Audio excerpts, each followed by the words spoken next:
لا إله إلا الله محمد رسول الله. الحمد لله الذي أرسل رسوله رحمة للعالمين والصلاة والسلام على سيد الأنبياء والمرسلين محمد القائل من يرد الله به خيرا يفقهه في الدين وعلى آله وصحبه المعلمين علومه للتابعين أما بعد. قال الله تعالى في كتابه الكريم وهو أصدق القائلين أعوذ بالله من الشيطان الرجيم الذين هم في صلاتهم خاشعون أو كما قال والذين هم على صلاتهم دائمون أو كما قال أولئك هم الوارثون الذين يرثون الفردوس هم فيها خالدون. Alhamdulillah, puji serta syukur kita panjatkan kehadirat Allah Subhanahu wa taala. Salawat teriring salam semoga senantiasa keliling curahkan kehariban baginda Nabi besar Muhammad sallallahu alaihi wasallam wasallim barik alaihi. Kita lanjutkan tema al-imamah atau menjadi imam yang waktu itu sempat kita bahas. Alal imam wadhaif qabla as-shalah wa fil qiraah wa fi arkanis shalah wa ba'da as-salam. Khusus bagi imam itu ada wadhaif, definisi atau peraturan-peraturan yang harus diingat atau harus dijalankan, baik qabla sholat, sebelum sholat, baik wa fil qiraah dalam bacaan, wa fi arkanis sholat dalam rukun-rukun sholat, atau ba'da salam atau setelah salam. Syaratnya tidak seperti menjadi makmum. Imam itu banyak syaratnya, makanya tidak sembarangan, nggak asal ngimamin, harus memiliki kriteria yang harus bukan hanya sekedar siap. Makanya yang di belakang imam juga yang harus siap, nggak nanti asal imam nggak hadir atau imam batal nyelonong nggak siap ternyata.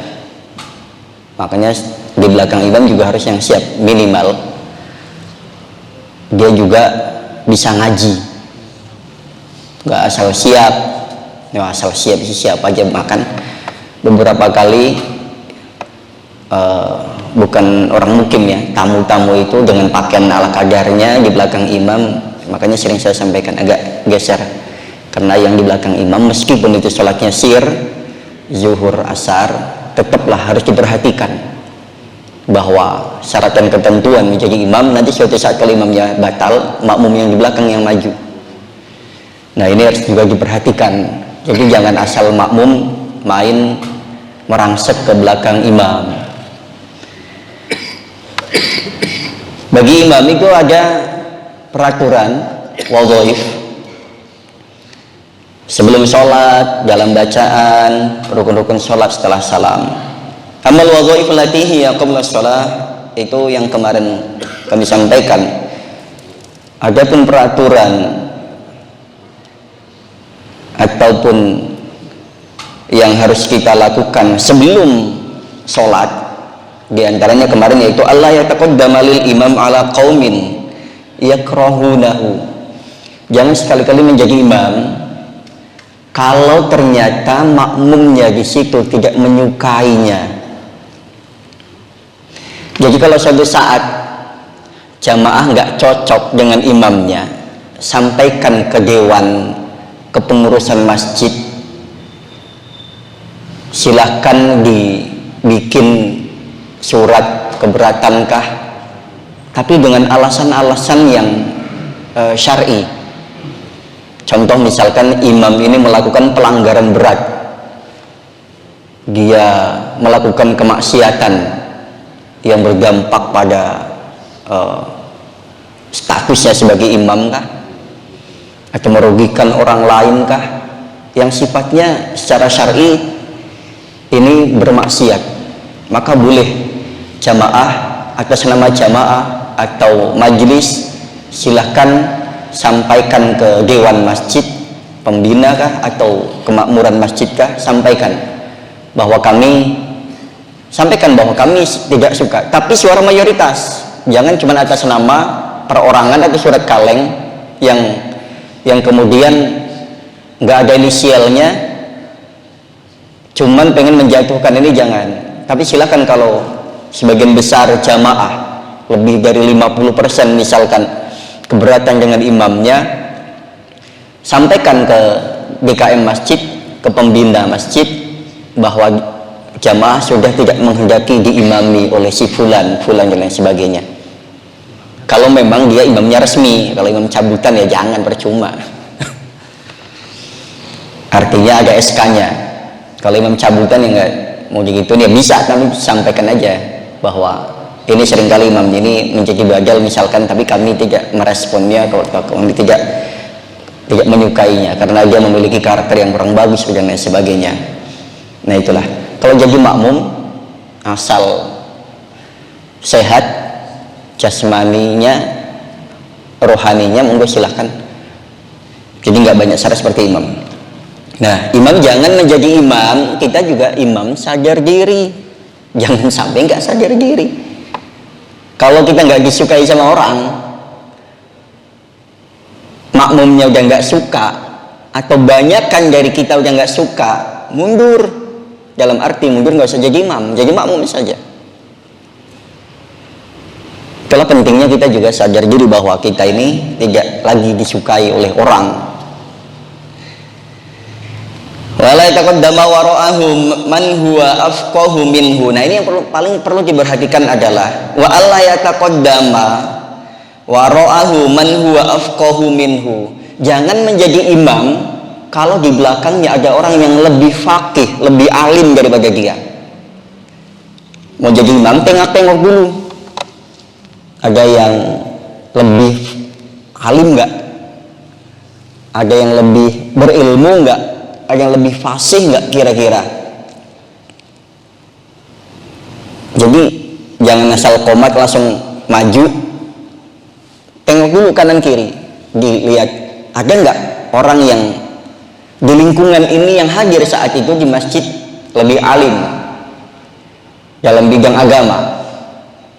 Dia lebih faqih, lebih mengerti ilmu agama, lebih fasih dalam bacaannya, atau sekurang-kurangnya orang-orang sudah tahu bahwa dia bisa ngaji. Nah ini, jadi di tengok-tengok juga jadi imam itu. Tapi ini biasanya berlaku di daerah-daerah, karena terlebih daerah itu sistemnya ketokohan. Selama tokoh itu masih hidup, masih ada suaranya, maka orang lain nggak berani maju. Itu biasanya di kampung-kampung tuh begitu. Mohon maaf, bahasanya selagi sesepuh itu masih ada, yang lain nggak akan berani maju. Meskipun sambil ngimamin suaranya udah mengkis-mengkis, Pak. Tetap aja dia, selama masih ada suaranya Allahu Akbarnya udah hampir tidak kedengeran. Bahasanya selama masih hidup dia yang jadi orang depan gitu. Nah ini, wa man afqahu minhu illa idza imtana man huwa aula minhu falahu at-taqad. Kecuali orang tersebut sudah mempersilahkan, monggo Pak, silahkan diimami saja. Nah, maju. Wa yukrahu inda dzalikal mudafa'ah. Dan kalau sudah dipersilahkan, maka jangan sampai menolak. Udah kepalang maju, ternyata imamnya hadir, ada entah di samping, pojok, ke belakangan, imam sudah bilang monggo silahkan maju, udah lanjut, nggak usah sungkan-sungkan karena sudah mendapatkan izin. Sania yang kedua, ayyura'il imam awqatas sholawat. Nah ini yang ketiganya sekarang. Ketiga kemarin sudah sebenarnya. Ayya umma mukhlisan lillahi azza wa jalla wa muaddiyan amanatallahi ta'ala fi taharatihi wa jami' syuruti sholatihi. Imam juga harus mukhlisan lillah, ikhlas lillahi ta'ala jadi imam. Nah untuk mendukung faktor keikhlasan ini, biasanya ini imam yang pertama kata Syekh Taqiyuddin Ibnu Taimiyah alaihi rahmah, ma yukhadu min baitil mal fa laysa iwadun wa ujratan bal rizqun lil i'anah ala ta'ah. Statusnya dia tidak mendapatkan gaji, tapi dapat tunjangan untuk mendukung ketaatannya, mendukung statusnya sebagai imam itu dicukupi. Ini kalau di sini ya, statusnya bukan gaji, bukan juga ujroh upah, tapi di sini bal rizqun lil i'anah ala ta'ah, tapi untuk mendukung agar dia bisa konsisten menjadi imam, maka didukung faktor dengan dia disiapkan tempat tinggalnya untuk hari-harinya gitu. Jadi fasilitasnya disiapkan sehingga kategorinya bukan masuk kategori gaji atau upah. Kalau bahasa ini honor, nah kita sebut dengan bahasa Arabnya adalah ujroh. Maka ini tidak dalam bahasa gaji. Makanya umumnya memang imam masjid di mana-mana, masjid mungkin di Indonesia lah ya, itu statusnya bukan gaji karena bukan mengikuti taraf upah pemerintah seperti UMR, UMP dan lain sebagainya. Maka tapi biasanya fasilitas disiapkan, biasanya di bawah itu dan disiapkan fasilitas, karena ini untuk menunjang keberlangsungan imam agar supaya lebih konsisten ala ta'ah dalam taat menjalankan tugas dan kewajibannya. Wa kadzalika al-mal al-mauquf, dan juga bukan statusnya adalah harta yang diwakafkan. Jadi itu murni untuk menunjang keberlangsungan imam dengan fasilitas-fasilitas yang disiapkan. Al-amalul birri wal mausabihi wal manzur lahu laisa kal ujroh wal ju'al indah. Nah, ini bukanlah seperti ujroh atau seperti hal yang lainnya. Qala al-Harisi fal qail bil man'i min ahdil ujroh ala nau'il qurab la yamna'u min ahdil masyrud fil waqfi. Al-Harisi menyampaikan fal qail, yang disampaikan bil man'i min ahdil ujroh, yang dimaksud dengan tidak mengambil atau larangan mengambil gaji dari baitul mal kas yang statusnya gaji. Kalau gaji kan berarti kan mengikuti aturan pemerintah. Maka misalkan contoh imam digaji dengan UMP, UMR misalkan. Nah, ini di sini tidak boleh statusnya di sini. Tapi Al-Harisi mengomentarinya fal qail bil man'i, maka qaul yang menyatakan bahwa larangan mengambil ujroh, upah, gaji ala nau'il qurab la yamna'u min ahdil masyrud fil waqfi, tapi tidak berlaku kalau itu diambilkan dari kemudian dijadikan sebagai syarat-syarat dan juga untuk fasilitas imam. Misalkan contoh, misalkan dia nggak ngelontorin utuh UMP misalkan, tapi dijadikan sebagai misalkan untuk menyiapkan keperluannya. Nah, ini kata Al-Harisi boleh, monggo. Wa amal amanah fa hiya tahara batinan anil fiski wal kabair wal israr ala shaghair. Nah, adapun amanah yang dibebankan ke imam atau diamanahkan ke imam, yaitu imam sekurang-kurangnya dia orang yang memiliki kebersihan batin, anil fiski, dari sifat-sifat kefasikan. Nah, bagaimana fasik itu? Jangan sampai nanti imam jadi orang yang memiliki kefasikan atau karena hal-hal yang menyebabkan dia menjadi fasik. Wal kabair, yang dosa besar. Nah, ini kalau sudah fasik disertai dosa besar. Wal isror, tapi di sini adalah orang isror itu orang yang melakukannya ini berulang-ulang, terus-menerus. Yang keempat, rabi'uha, ini masih qabla sholah ya. Hah? Nanya apa ngetes? Nanya, Pak, dijelaskan. Oke, nanti aja ya di luar itu. Rabi'uha yang keempat, alla yukabbiru hatta tastawi sufuf falyaltafit yaminan wa shimalan fa in ra'a khalalan amara bitaswiyah. Yang keempat, ala yukabbiro, imam hendaknya tidak bertakbiratul ihram sampai barisan rapi, hatta tastawiya sufuf, sampai barisan rata rapi. Fal yaltafit yaminan wa shimalan, hendaklah imam itu tengok kanan kiri bagaimana kondisi atau kesiapan makmumnya, sudah siap apa belum. Jangan maju nyelonong Allahu Akbar gitu aja, imam makmumnya masih berantakan di mana-mana. Dan makmumnya juga harus sadar bahwa sholat qomat langsung nyiapin sopnya, jangan masih keluar, masih di belakang pelan jalannya nungguin orang lain. Kita juga harus tahu, jangan juga jadi beban imam. Imam juga jangan sekonyong-konyong main takbiratul ihram saja. Nah, ini yang sering disampaikan adalah ketika Jum'ah ini diingatkan berkali-kali bahwa siapapun yang hadir lebih awal silahkan ngisi sop paling depan. Sop paling depan itu pahalanya paling banyak. Sop paling depan, terutama sebelah kanan, itu pahalanya paling banyak. Sebenarnya nggak usah disuruh, nyuruh itu kan sekali dua kali. Jadi nggak usah ngumpet di pojokan, di belakang tiang.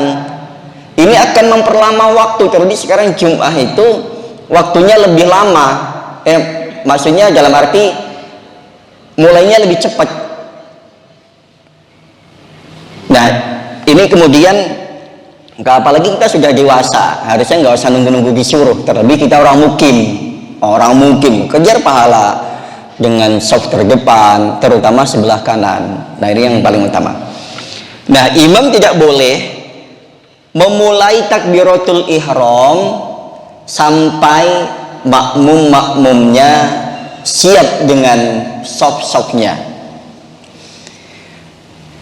Nah, ini faliyal tafi yaminan wa shimalan fa in ra'a khalalan amara bitaswiyah. Kalau dia melihat ada masih saja celah-celah atau barisan yang kurang rapi, maka disuruh merapikan. Qila kana yatahaduna bil manakib wa tadamanuna bil ka'ab.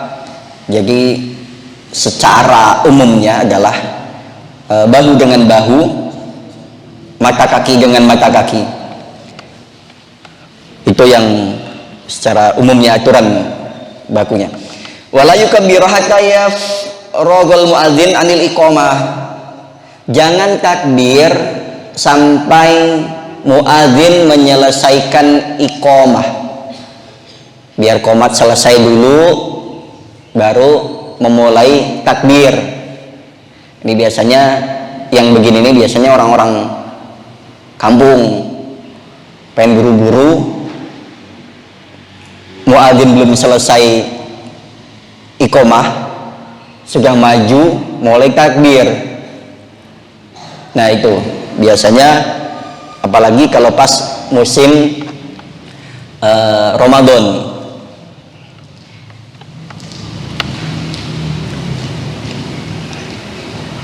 Setelah selesai mengumandangkan iqamah,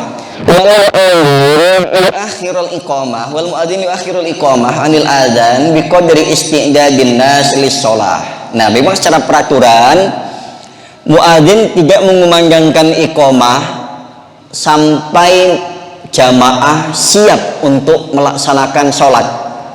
Tapi itu aturannya. Nah, kalau sekarang ini saya kembali menyinggung masalah waktu, seperti running text, timingnya. Ini harus benar diperhatikan oleh makmum, oleh jamaah yang hadir.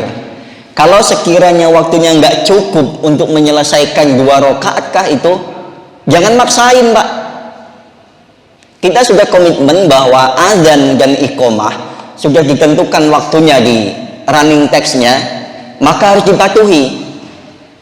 Jangan sampai muadzin ini makmumnya belum siap kemudian sudah. Tapi makmum harus memperhatikan, jangan sampai makmum sudah tahu waktu mau habis masih sholat. Apalagi ada yang sudah muadzin sudah siap iqamah, dia masih melanjutkan sholatnya. Akhirnya imamnya nunggu dia menyelesaikan sholatnya. Ini kurang bagus. Jadi perlu diperhatikan sekali lagi bahwasanya kita sudah ada komitmen. Pokoknya Pak muadzin siapapun, di situ sudah waktunya adzan, adzan. Di situ sudah waktunya iqomah, iqomah. Mau dia ada yang lagi sholat kah? Karena sudah komitmen kita dengan adanya waktu yang sudah ditetapkan di situ. Jadi nggak peduli orang dia baru mulai takbiratul ihram kah, baru jabat satu salam kah? Karena kita sudah komitmen. Kecuali nggak ada running tag-nya ini, kita bisa nego lah, bisa nungguin makmumnya gitu. Tapi kalau sudah begitu, udah iqomah aja. Mau imamnya yang masih sholat, udah tarik aja. Kalau memang mau konsisten mengikuti waktu yang sudah ditentukan kesepakatan. Nah itu. Jadi secara aturan adalah makmum muadzin siap-siap iqomah dengan sambil menyiapkan jamaah yang sudah siap baru kumandangkan iqomah. Tapi dengan adanya waktu ini mempermudah. Artinya apa? Dia tidak terbebani dengan adanya makmum yang belum siap atau jamaah yang belum siap. Tarik aja. Udah waktunya iqomah, udah bunyi. Yang syarat udah bunyi dulu nih, ya kan? Ketentuannya kan gitu, udah bunyi baru tarik. Jangan masih jauh. Itu. Kecuali ada kondisi darurat, seperti misalkan mau nyolatin jenazah, atau ada musibah, atau ada bencana dan lain sebagainya, maka boleh mungkin dengan kesepakatan bahwa ini belum waktunya iqomah, dimulai iqomah karena mau buru-buru sholat jenazah, keburu hujan lah dan lain sebagainya. Nah ini itu masuknya kategori darurat. Fa'inna darurah tubihul mahdurah. Darurat itu bisa membuat hukum ini menjadi lebur, istilahnya hukum yang baku kemudian bisa berubah dengan adanya kondisi darurat. Yang tadinya haram bisa menjadi halal, yang tadinya lainnya bisa menjadi ini itu. Oke, yang terakhir yang kelima, ayyarfa'a sautahu bi takbiratil ihram wa sa'irat takbirah wa la yarfa'al ma'mum sautahu illa bi qadari ma yasma'u nafsahu. Imam hendaknya mengeraskan suaranya bi takbiratil ihram, dengan takbiratul ihram wa sa'irat takbirat, dan seluruh takbir. Imam dianjurkan untuk mengeraskan suaranya, volumenya ditambahin ketika takbiratul ihram dan takbir-takbir yang lainnya. Dan makmum wala yarfa'ul makmum sautahu illa biqadari ma yasma'u nafsahu, dan makmum jangan mengangkat suaranya kecuali hanya sekedar yang didengar oleh dirinya. Jadi kalau imam di sini Allahu Akbar, makmumnya jangan Allahu Akbar gitu, jangan menyamai imam. Kecuali jamaahnya beludak banyak, speaker mati, imamnya lagi serak misalkan. Nah, yang di belakang perlu untuk menyambung suara seperti halnya di Masjidil Haram dan lain sebagainya, boleh. Lalu di sini kan jamaahnya paling berapa? Paling berapa soft, dan takbirnya imam masih kedengeran. Maka makmum di sini wala yarfa'ul makmum sautahu. Makmum jangan mengangkat suaranya kecuali dengan kadar yang dia dengar, seperti halnya dia membaca Fatihah. Karena terkadang mengganggu konsentrasi yang lain. Ya kan, Pak? Pernah nggak ada makmum yang begitu kemudian mengganggu konsentrasi yang lainnya? Kalau yang keganggu konsentrasi imamnya lebih bahaya, karena menjadikan tidak khusyuk. Nah ini aturannya, makmum jangan mengangkat suaranya kecuali sekedar apa yang didengar oleh telinganya sendiri. Yang berikutnya wal yu'akhiral makmum takbiratal ihram. Makmum mengakhirkan takbirnya imam. Nunggu selesai dulu imam Allahu Akbar, baru dia mulai Allahu Akbar. Jangan barengin. Imam sami Allahu liman hamidah, baru mulai dia. Jangan barengin. Ini nggak boleh. Nah itu.